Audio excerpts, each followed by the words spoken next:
Hello বন্ধুরা, আশা করছি সবাই ভালো আছো। আজকের আমি চলে এসেছি, দেখো, শেফালি রান্নাঘরে নতুনত্ব এক রেসিপি নিয়ে। এই যে বটম মাশরুম, এই যে দেখতে পাচ্ছ বটম মাশরুমগুলো কত সুন্দর লাগে খেতে।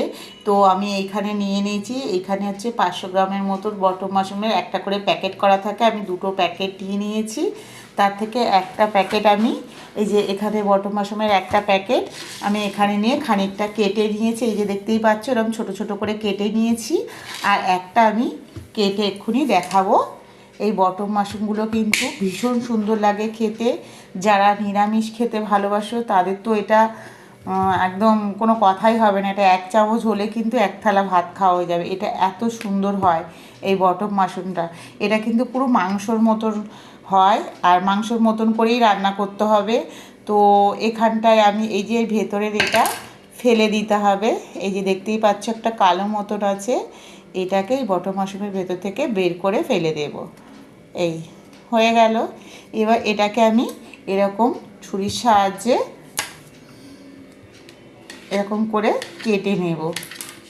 কেটে নিয়েছি, এবার আমি এর সঙ্গে মশলাগুলোকে করে নেব। তার জন্য আমি এখানে কেটে নিয়েছি, দেখতেই পাচ্ছ এটা টমেটো কুচি নিয়ে নিয়েছি এখানে, আর পেঁয়াজ কুচানো নিয়ে নিয়েছি, আর এখানে দুখানা আলু কেটে নিয়েছি কুচি কুচি করে। তো এবার আমি বটম মাশরুমগুলোকে ভালো করে ধুয়ে নেব।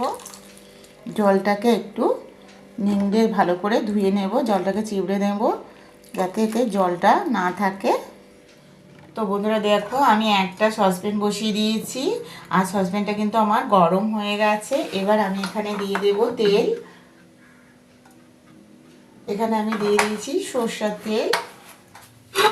এবার এখানে আমি যে আলুটা কেটে রেখেছিলাম, আলুটা কিন্তু একটু ভেজে নেব।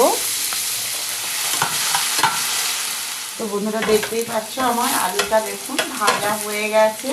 এবার আমি আলুটাকে নামিয়ে নেব। আলুটাকে একটা প্লেটে তুলে নেব।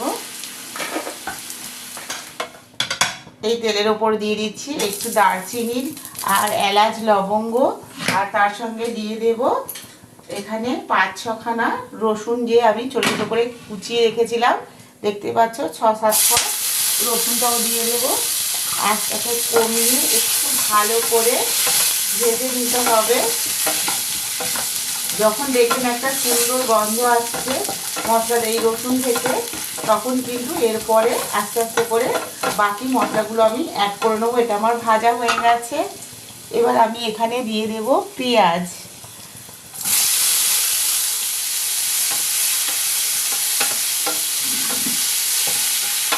একটু ভেজে নেব, নিয়ে এরপরে পরপর মশলাগুলো আমি অ্যাড করবো। দেবো 1 চামচের মতো জিরে গুঁড়ো, দেবো 1 চামচ ধনে গুঁড়ো,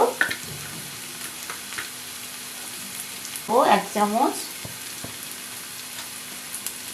1 চামচের মতন 1 চামচ 1.5 চামচের মতন লঙ্কা গুঁড়ো দিয়ে দিলাম। দেবো 1 চামচের মতন হলুদ গুঁড়ো,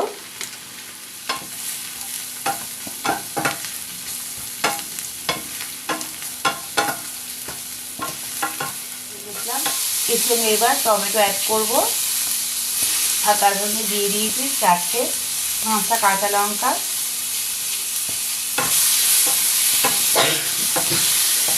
এটাকেও সুন্দর করে ভেজে নেব।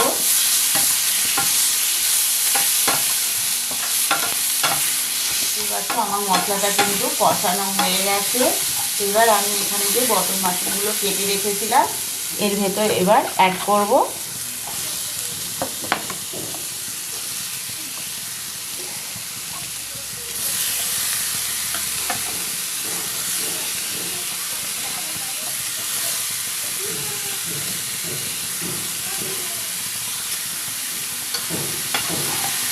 এবার সবগুলোকে কষিয়ে নিতে হবে।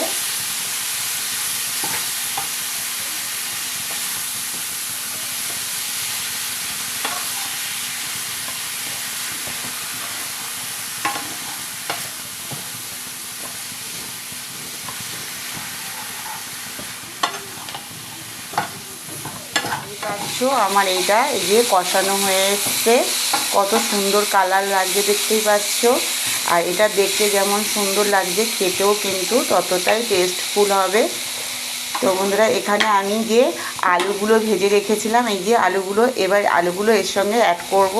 লক্ষ্য রাখতে হবে যেন তলায় লেগে না যায়। এখানে কিন্তু আমি একদমও জল ব্যবহার করছি না, জল ছাড়াই কিন্তু এটা রান্না হচ্ছে বটম মাশরুমটা।